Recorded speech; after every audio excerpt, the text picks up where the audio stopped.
Did you know that people decide if they like you within the first 7 seconds of meeting you? That's less time than it takes to blink. Now, imagine this, you're about to give a speech, and those 7 seconds are your chance to grab your audience's attention and set the tone for everything that follows. You don't want to waste them with a boring or clichéd opener. Here's a shocking fact, research shows that 75% of your audience will stop paying attention if you don't hook them in the first minute. That's right, before you even get to the heart of your message, you could lose them. But don't worry, I've got you covered. In this video, I'm going to show you how to start a speech the right way. We'll explore the best, and worst, speech openers, reveal surprising strategies that will make your audience hang on every word, and help you avoid the common mistakes that most speakers make. Ready to make your next speech unforgettable? Let's dive in. Chapter 1, First Impressions Matter, the science behind opening strong when you step onto a stage or into a meeting room. You have about 7 seconds to make a great first impression. According to research by Princeton psychologists, humans judge a person's likability, competence, and trustworthiness within those first moments. Your speech opener sets the tone for everything that follows. It's your chance to win your audience's attention and trust right from the start. If your opening falls flat, it might take a lot of effort to win them back. Studies show that people remember the first and last things you say the most. The middle? Not so much. That means the opening is crucial for setting the mood, connecting emotionally, and giving your audience a reason to care. This is why using a powerful opening is one of the smartest career moves you can make. A strong opener can quickly establish you as confident and in control, and it builds anticipation for what's to come. One study by the University of Minnesota found that speeches with a compelling start were rated 37% more impactful than those that didn't have an attention-grabbing beginning. And those same speeches had a 23% higher recall rate, meaning people were more likely to remember what you said. Another key point, openers can influence how people perceive your expertise. When you kick off with a strong statement, quote, or fact, your audience starts to see you as credible. You've instantly communicated authority without having to say, I'm an expert. That's the beauty of a good opener. It lets your audience decide that for themselves. Remember that a good speech opener doesn't just give you a chance to be noticed, it sets up your message. It's like creating a solid foundation for a house. Without that first strong step, everything else can fall apart. Chapter 2, The Pitfall of Cliché Starters, How to Avoid the Most Overused Openers. There's a simple rule in public speaking. If you want to stand out, avoid clichés. You've heard them all before. Good morning, everyone. I'm honored to be here, or let me tell you a story. These openers do little to excite your audience. Instead, they can make you seem unprepared or out of touch. You may think these openers are safe, but they're far from it. Harvard Business Review points out that people are 35% more likely to engage with a speaker who starts with something unique and thought-provoking. So, if you want to captivate from the beginning, ditch the old sayings. Instead, think about starting with a statement that challenges conventional wisdom. For example, saying, everything you know about leadership might be wrong, sparks curiosity. It also positions you as someone who's going to give new insights, something your audience will want to hear more about. Another trick is using unexpected humor. Instead of the predictable, I'm nervous, try saying something like, I've been preparing for this moment my whole life. And by this moment, I mean this exact 3-minute segment of a 45-minute speech. It shows you're confident enough to laugh at yourself and gives your audience permission to relax. The worst mistake you can make? Starting with a quote.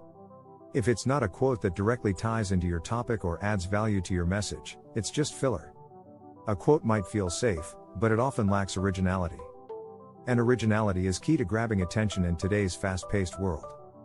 Chapter 3, The Power of a Personal Story, Making your opener authentic. When you share a personal story, it's not just about telling a tale, it's about showing your audience who you are.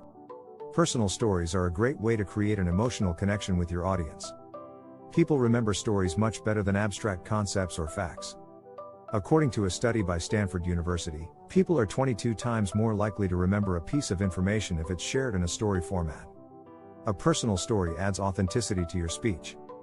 It makes you seem more real, and it opens the door for the audience to trust you. For instance, instead of starting with a generic introduction, you could begin with a moment of failure or vulnerability. Something like, 5 years ago, I bombed my first job interview. I didn't get the position, but I learned more about myself in that interview than I did in all 4 years of college. This kind of opener immediately makes you relatable. The audience can connect with your struggle, and it humanizes you. Plus, it shows that you're not just talking at them, you're speaking from your own experiences.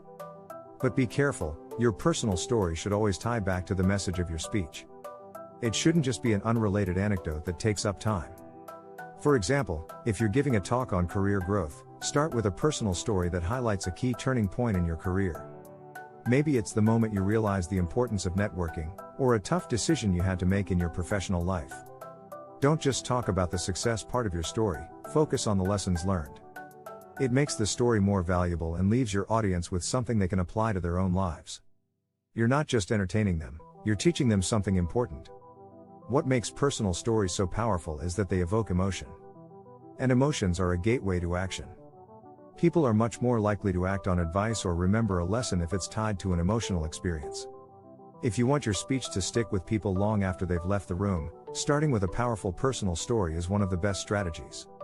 If you're finding these tips helpful, make sure to hit the subscribe button to get more career and public speaking advice that will set you up for success. Chapter 4: Shock and Awe. Using surprising stats to grab attention. Statistics are powerful tools. When used right, they can instantly capture attention and set the stage for the rest of your speech. People are naturally curious about new or shocking information, and stats give you the chance to deliver just that.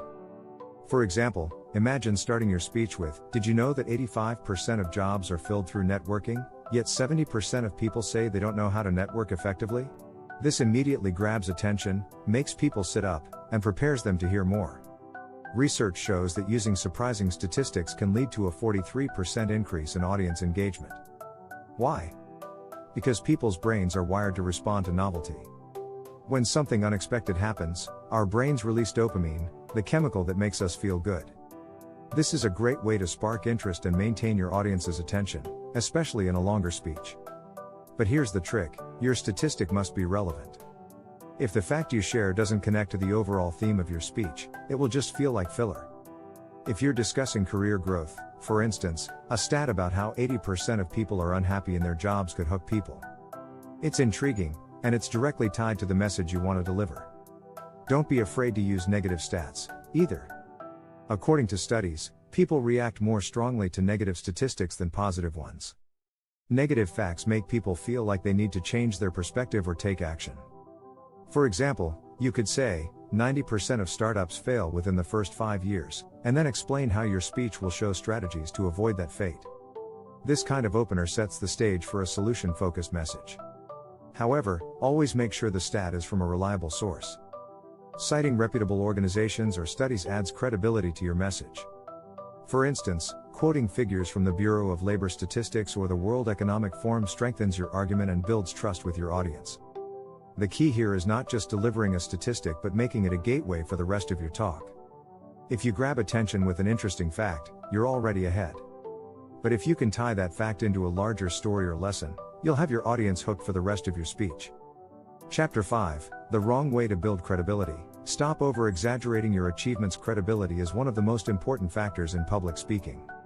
If your audience doesn't trust you, they won't listen to what you have to say. However, building credibility the wrong way can be worse than not building it at all. One major mistake people make is over-exaggerating their achievements. Starting your speech by saying, "I'm the leading expert in this field," or "I've worked with top CEOs globally," can instantly backfire.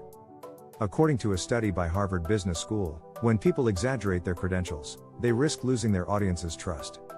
Overclaiming makes you come off as arrogant or disconnected, which creates a barrier rather than a bond. Instead, aim for modesty and let your audience see your expertise naturally through the quality of your ideas, not through boastful claims. A more effective approach is to let your work and experience speak for themselves. Share your background briefly, but focus on the value you bring. For instance, instead of bragging, say something like, "I've had the privilege of working with leaders in various industries, where I've seen firsthand how small changes can lead to big results." This gives a sense of authority without sounding like you're tooting your own horn. Another way to build credibility is by showing vulnerability. People trust speakers who seem genuine and human. For example, you could start with, "I didn't always know what I was doing in my career. In fact, I made several mistakes along the way. But those mistakes taught me lessons that I'll share with you today." This kind of humility goes a long way in establishing trust. It's also a good idea to show your audience that you understand their struggles. If you're talking about career advancement, Mention common obstacles that people face and show that you've been there too. You could say, "I've experienced what it's like to feel stuck in a job with no clear path forward," and then offer insights on how to break free. Remember, credibility doesn't come from what you say about yourself, it comes from how you say it and what you offer your audience. Focus on providing value, and you'll naturally earn respect and trust. Chapter 6, Interactive Openers. Engaging your audience from the first word. One of the best ways to keep your audience engaged is to involve them from the very beginning. Interactive openers break the traditional speaker-to-audience barrier and create a dialogue instead of a monologue. According to a study by the University of California, audiences are 50% more likely to stay engaged when they are directly involved in the presentation. So, why not start by asking a question, making a poll, or involving your audience in some way? For example, you could open with, "How many of you have ever felt like you're stuck in your career?" This simple question gets people thinking and connects them to your topic immediately. Not only does it involve them, but it also primes them for the solutions or strategies you're about to share. Another effective technique is using a quick poll. You can ask people to raise their hands in response to a question. Raise your hand if you've ever had a job you hated. It's a fun way to engage your audience, and it also makes them feel like they're part of the conversation. You can also try using an intriguing scenario to get your audience's attention. For example, imagine waking up tomorrow and finding out you've just been promoted to CEO. What would you do first? This kind of opener not only grabs attention but makes your audience think about their own career aspirations and how they might improve.